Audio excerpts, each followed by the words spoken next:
The first transmission was simple. It carried greetings in 100 human tongues, woven with mathematics, music, and imagery. A message of open hands stretched across the stars, carrying the weight of centuries of hope. We seek friends, not enemies. We offer peace. For 3 days, Earth waited. Then the reply came, flat, cold, and merciless. The Tlakash spoke in unison, a chorus of minds without pause for empathy.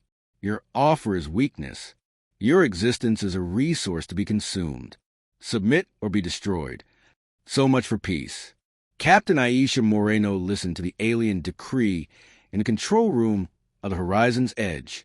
Her expression hardly shifted, though the muscles in her jaw tensed. She was 40, wiry, and unflinchingly calm even as the room bristled with murmurs of shock. "Well," she said dryly, "that went about as well as my first marriage." A ripple of nervous laughter broke the silence. Aisha always knew when to cut the tension.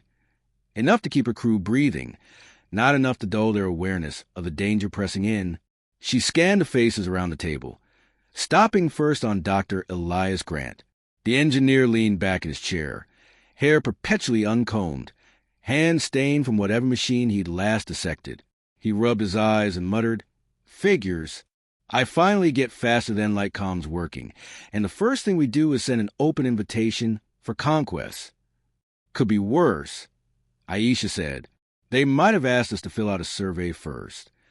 Across from Grant, Nia Okoye sat forward, hands clasped tightly around a notebook filled with sketches and fragments of poetry.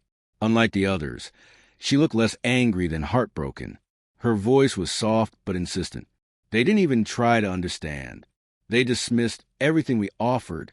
"That's because they don't want to understand," Elias countered. "Hive minds don't care about culture. They care about efficiency. We're biomass, that's all." Nia's eyes narrowed. Then maybe culture is exactly what they'll never see coming. Aisha made a mental note. Nia's idealism might seem fragile, but sometimes a dreamer's conviction cut deeper than steel.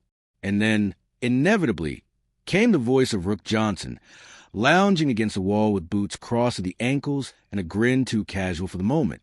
He'd been a smuggler before the fleet recruited him, and he carried himself like the galaxy was just another dice game. So, they don't want to shake hands. Big surprise. But let's be honest. When has humanity ever taken submit or die at face value? We've got a perfectly good ship, some guns that almost work, and me? What else do we need? Restraint, Elias suggested. Decency? Nia added. Functional engines? Aisha said. Rook shrugged. Minor details. They all fell silent when the comm screen flickered to life again. This time it wasn't just a message. It was a broadcast. Across every human colony, every listening station, every vessel, the Tlakash declared their intent. A demonstration followed.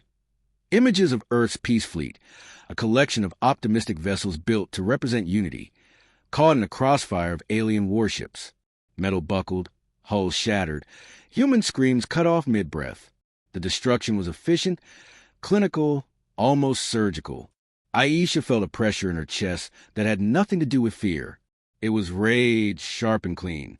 The peace fleet had carried her friends, her fellow captains, and the belief that humanity could meet the galaxy without raising a fist. Now it was wreckage drifting in alien silence. Nia turned her face away, tears threatening. Elias stared at the floor, hands clenched into fists. Rook's grin faded, replaced with something tighter, harder. Aisha straightened. Her voice carried across the room, steady and deliberate. "Record this." The ship's recorder light blinked on. "To the Tlakash," she began, her words clipped with the weight of steel. "We offered peace. You answered with fire. You believe that makes us weak. You mistaken kindness for surrender." She leaned closer, her dark eyes fierce. "So hear this. Earth's last message is simple. We offered peace. Now you'll face our wrath." She cut the transmission. Silence hung in the room like smoke. Elias exhaled, half exasperated, half impressed. "Well, Captain, subtlety was never your strong suit."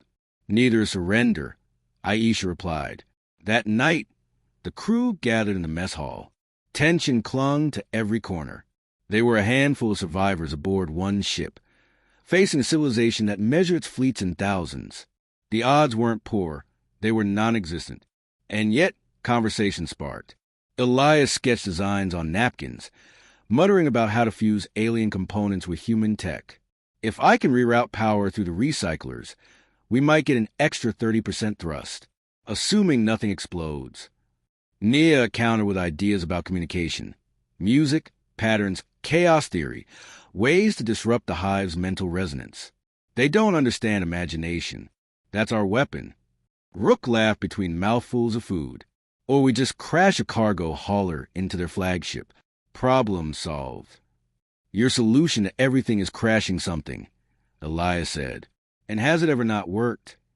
Rook shot back. Aisha listened.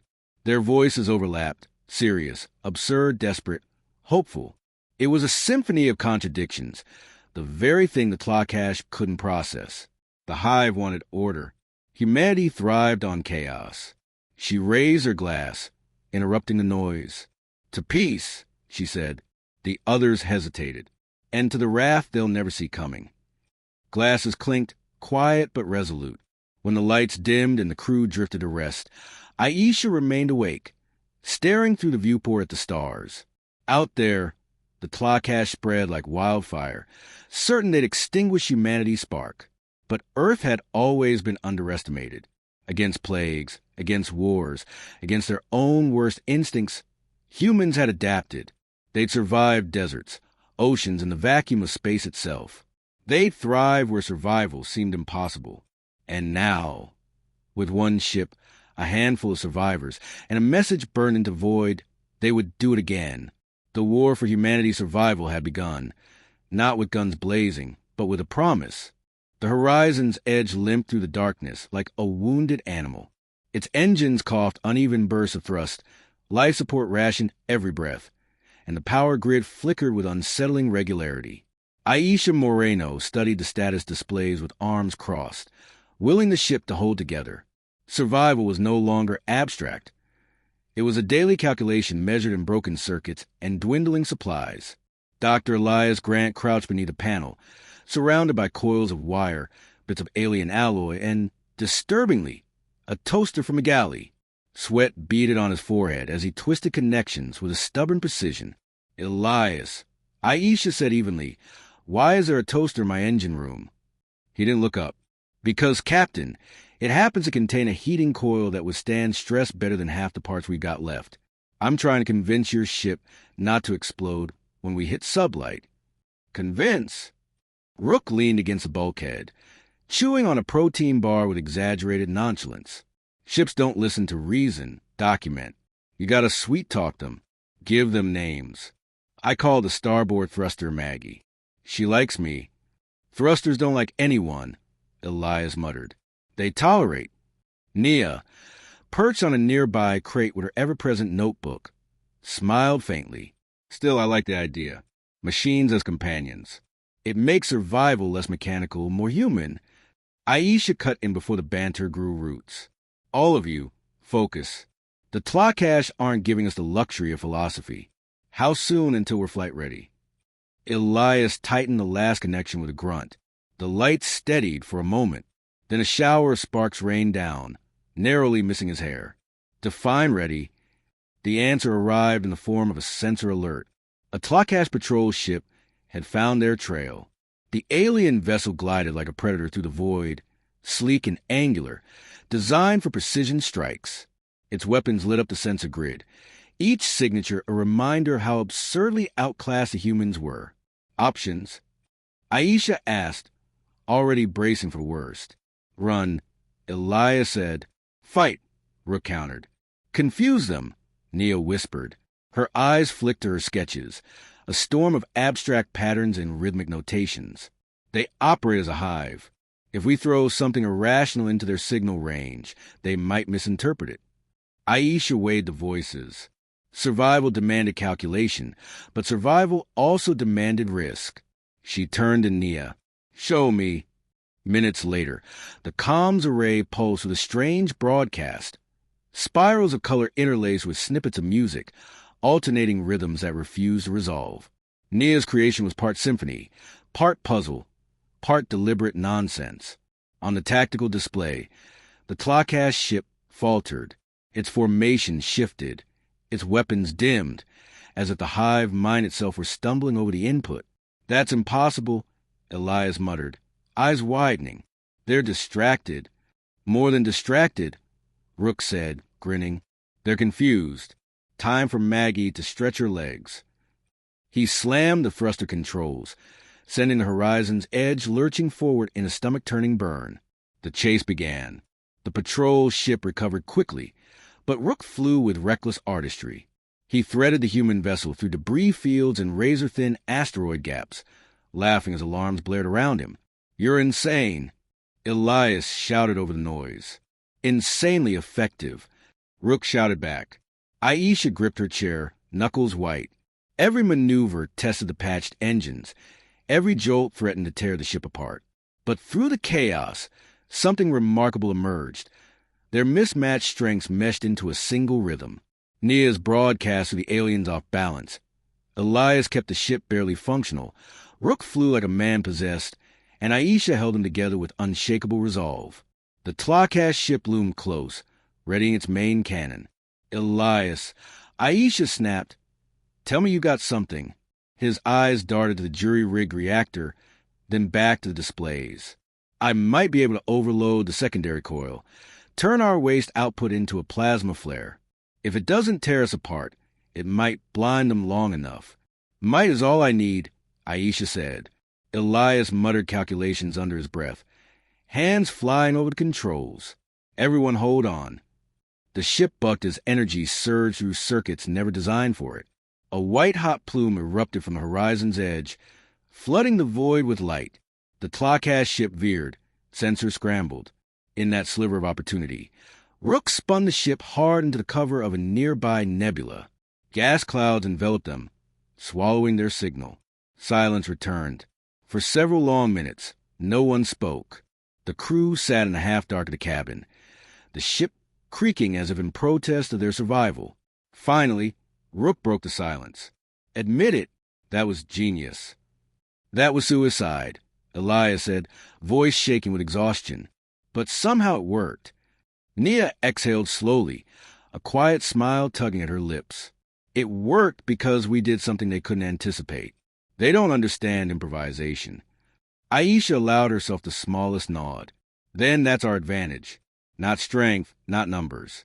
Chaos." She looked around the table at her crew. "We adapt. They don't. That's how we survive." Later, when the danger had passed and systems settled into a tenuous stability, Aisha stood alone in the observation deck. The nebula glowed faintly beyond the glass, a sea of shifting colors. The Peace Fleet was gone. Humanity was cornered, wounded, and outmatched. Yet here they stood, one ship against an empire. She thought of Nia's patterns, Elias's improbable inventions, Rook's reckless genius. Humanity had never been orderly. They stumbled, they bickered, they made mistakes. But they also improvised, dreamed, and endured. The Tlakash had mistaken peace for weakness. They would soon learn the difference. Aisha whispered to the stars, more vow than hope. "We're still here, and we're not done." The nebula had given them cover, but cover was not a strategy. Captain Aisha Moreno studied a holomap spread across the command table. Red markers represented Tlakash patrol routes, blotting out entire sectors like a spreading infection. A handful of blue icons, human vessels, blinked at the edges, survivors clinging to hope and patchwork repairs. It was a fleet only in the most generous sense. Freighters converted into gunboats, survey ships armed with mining lasers, and a few warships barely intact. Her voice cut through the murmurs. "We can't keep running. If we scatter, they'll pick us off one by one. Our only chance is to fight together." The room went still. Resistance meant drawing attention. Resistance meant risk. Rook Johnson leaned back in his chair, boots planted on the edge of the table, as if daring Aisha to stop him. "Finally, a little payback. I was starting to think we'd die hiding in gas clouds." Dr. Elias Grant rubbed the bridge of his nose. "We are going to die, Rook. That's inevitable. The question is whether we take a few of them with us before we go. That's the spirit, Rook said with a grin. Aisha raised an eyebrow. Elias, I need drop-ability. Rook, I need less enthusiasm for suicide. And Nia, she turned to the dreamer. Nia Okoye had been silent until now. Her notebook open, pages filled with spirals and symbols. She looked up with a calm intensity. The Tlakash have no frame of reference for art. Every time they face it, their formations falter. If we synchronize broadcasts across the fleet, we might create enough distortion to fracture their hive link, even briefly. Rook chuckled. So your plan is to throw them an art show? Yes, Nia said simply. And it might save us. Aisha's lips curved in the faintest smile. Then let's make the galaxy's strangest battle plan. Preparations consumed the next 2 days. Elias scavenged every intact piece of alien tech they'd stripped from the wrecked patrol ship. He worked without sleep, turning power cores into jury-rigged railguns, mining lasers into improvised cannons. Ugly, he muttered, bolting a crude weapon into place. But ugliness has a certain charm when it's functional. Nia recorded broadcasts, layered voices, clashing harmonies, bursts of color and rhythm designed not for beauty, but for dissonance.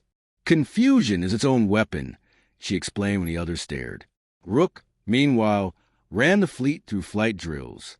He pushed freighter pilots to scrape asteroid surfaces, spun survey ships in impossible corkscrews, and declared mid-flight, if you're not half terrified, you're not doing it right. Aisha watched it all with quiet pride. They weren't soldiers. They were survivors, improvisers, dreamers. Yet together they were becoming something more. A resistance. The first test came sooner than expected. A Tlakash squadron intercepted them near the ruins of a mining colony. 6 sleek warships against barely a dozen patched-together human vessels.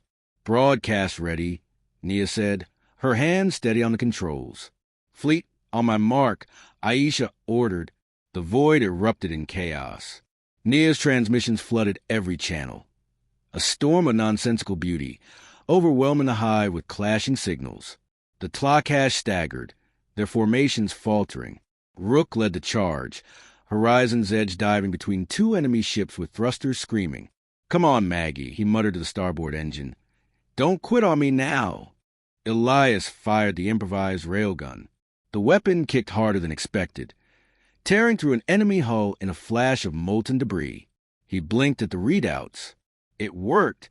It actually worked. The humans struck again and again, their movements erratic, unpredictable. The Tlakash, designed for unity and precision, couldn't adapt fast enough to the storm of chaos. When the final alien ship detonated, the survivors of Earth cheered, not just for victory, but for proof that victory was possible. Hours later, in the quiet aftermath, Aisha addressed the fleet. Her voice carried across every battered vessel, measured and resolute. Today, humanity has done the impossible. We faced the Tlakash and stood unbroken. They thought us weak, predictable, prey. They were wrong. She paused, letting the silence gather weight. We offered peace. They answered with war. Now we will answer in kind. Nia's broadcasts had not only disoriented the enemy, they had reached farther than expected. Reports trickled in from alien colonies, enslaved by the Tlakash. For the first time in generations, they had heard something different. Not silence, not submission, but defiance. Messages of hope began to arrive, cautious, fragmented, but real. Humanity was no longer alone. That night, in the mess hall, the crew allowed themselves laughter. Elias raised a cup. To surviving the impossible. Rook clinked his against it. To terrifying the unterrifiable. Nia added softly, to showing them what they can't understand. Aisha lifted her own last. To humanity, and the wrath they'll never forget. Their voices rang together, fragile but fierce. Later, as the ship settled into uneasy sleep, Aisha lingered at the viewport. The stars stretched endless before her, each one a reminder of how far the Tlakash had spread, how much work remained. The victory was small. The losses had been heavy. But for the first time since the peace fleet burned, humanity had taken something back. She pressed her hand to the glass, whispering the words she'd vowed from the start. We adapt, we endure, and we fight. In the darkness beyond, the Tlakash prepare for their next assault, and the horizon's edge, patched, battered, unbowed, prepare to meet them. The sky above Earth burned. Tlakash warships descended in a lattice of fire, blotting out constellations with their vast formations. The invasion fleet was unlike anything humanity had faced before, hundreds of vessels moving with high-borne precision. Every gun angled toward humanity's cradle. Aboard the horizon's edge, Captain Aisha Moreno stood rigid at the command console. The planet's curvature filled the viewport, a fragile blue sphere beneath the gathering storm. "This is it," she said quietly. Their final blow. Her crew surrounded her. Rook Johnson twirled the flight stick like a gambler palming dice. Dr. Elias Grant checked power levels with grim determination, every system patched together with miracles and chewing gum. Nia Okoye sat with her notebook, her eyes reflecting both fear and resolve. Aisha raised her voice. "We're not running. Earth is behind us, and if she falls, everything falls. So we fight, not just for survival, but to prove we can't be broken." The battle began with thunder. Tlakash cannons rained plasma on orbital defenses, erasing them in waves of light. The resistance fleet surged forward, ragged, underarmed, but determined. Improvised railguns spat fire, freighters rammed warships, and survey craft darted between giants. At the center, Horizon's edge carved through the void like a blade, Rook coaxing impossible maneuvers from engines that should have failed hours ago. "Come on, Maggie," he growled at the thruster. "Give me one more miracle." Elias cursed under his breath as he rerouted power. "Every shot is cooking reactor. If this goes wrong, we'll vaporize ourselves." "Then don't let it go wrong," Aisha said, calm even as alarms shrieked. The Tlakash pressed relentlessly, their hive-mind coordination tightening the noose. That was when Nia acted. She opened the broadcast channels, pouring every creation she had prepared into the void. A storm of human culture spilled across frequencies. Overlapping languages, clashing songs, mathematical riddles, surreal art and spirals of light. It was overwhelming, contradictory, chaotic, everything the hive could not process. The Tlakash faltered. Ships hesitated. Formations fractured, their perfect unity unraveling under the assault of imagination. Aisha seized the opening. "All ships, strike now." The resistance slammed forward. Elias fired the jury-rigged railguns, piercing alien hulls. Rook twisted the horizon's edge into impossible spirals, laughing like a madman. "Try predicting this, you hive-brained bastards." The climax came when the Tlakash dreadnought, the fleet's command node, emerged from the clouds. It dwarfed every other ship, bristling with weapons, the core of their hive signal. If it survived, Earth was lost. "We'll never punch through that armor," Elias said, eyes wide. "Not with guns." Aisha agreed. Her gaze slid to Rook. He grinned, already knowing. "Captain, you want me to crash something, don't you?" "Only everything," she said. Rook's grin widened. Finally, they launched the gambit. Nia's broadcast intensified, raw creativity pouring into the hive like wildfire. Elias pushed the reactor beyond safe limits, every system screaming. The horizon's edge shot forward, a comet of desperation and fury. Enemy fire ripped at their hull. Panels blew apart. Flames erupted in the corridor. Still they flew. Closer. Aisha ordered. "Closer?" Elias shouted. "At this range, we'll vaporize." "Exactly," she said. The dreadnought loomed, its weapons locked. At the last second, Rook triggered the overloaded reactor, hurling a destabilized plasma surge straight into the alien giant.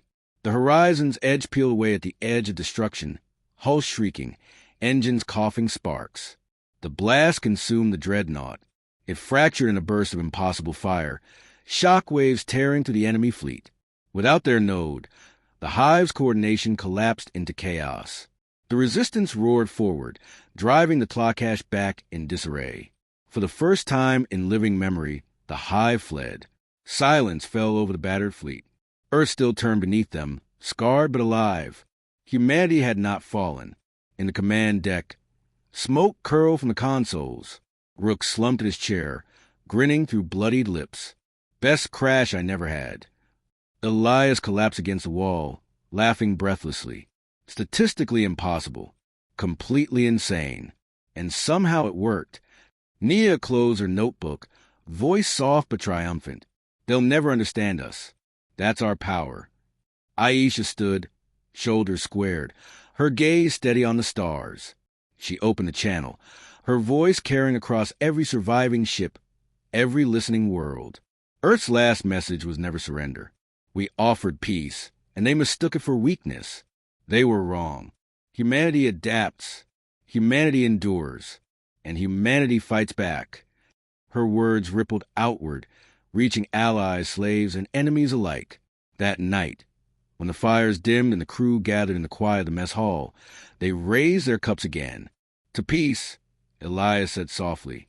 To wrath, Rook added with a grin. To the dream of something greater, Nia whispered. Aisha lifted her glass last. To humanity, chaotic, stubborn, unbroken. The toast rang clear, fragile yet unyielding. Outside, the stars stretched on, countless and waiting. The war was not over. The Tlakash would return. But for the first time, the galaxy knew that humanity would not vanish quietly. They had offered peace. Now they had shown their wrath. And their story had only begun.